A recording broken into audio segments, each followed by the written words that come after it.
So Gabe, I have a digital snake that I need to use with this board, and I've never done that before. How would I go about doing that? All right, so what you're gonna notice sometimes is if you have this board, as you can see in the back, you have 16 inputs and 8 outputs only. Sometimes you need a lot more outputs and a lot more inputs. That's when you can use the DigiSnake, which is this thing right here.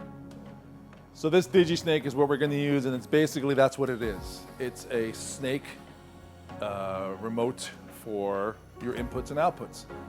Sometimes you have to set it up all the way at stage, and that's where you can use your outputs and your inputs. Sometimes you can still set it up right next to you because you need more outputs.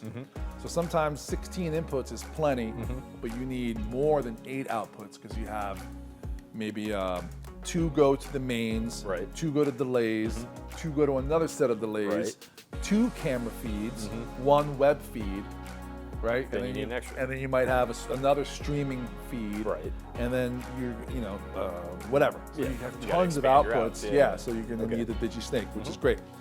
So you're going to plug in. Basically, it comes with an EtherCon. Yep.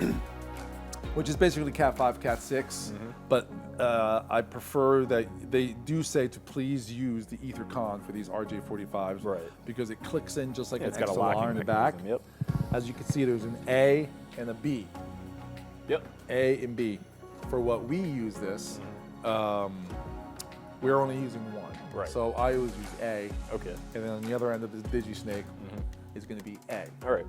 So we're going to go into A. I'm going to make sure it's plugged into the back here so I can see it. That's plugged into A on the DigiSnake. Now I've plugged in the EtherCon into A, right? So what I did now is we sent a feed of our microphones Yep. into this DigiSnake, Right. So as you can see here, I plugged it into channel 1 of the DigiSnake, right? So I'm gonna come over to the board.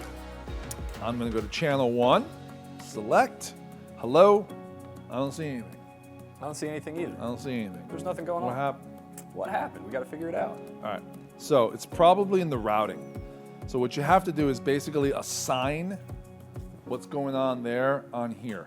For the routing wise, what we're gonna do is, again, go to the routing button, click on the routing button.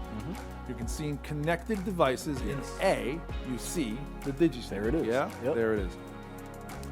So what you're gonna do is, you're gonna, with the right arrow, on these tabs up here, you're gonna go to the XLR, right? So I'm gonna click over, boom, boom, boom.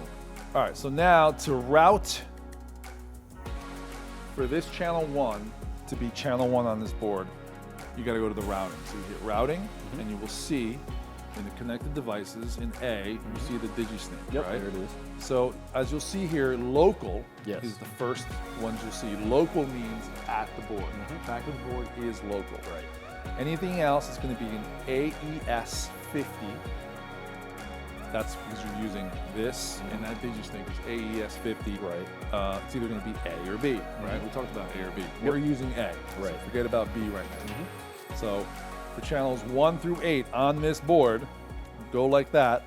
I'm going to scroll down to AES A 1 through 8.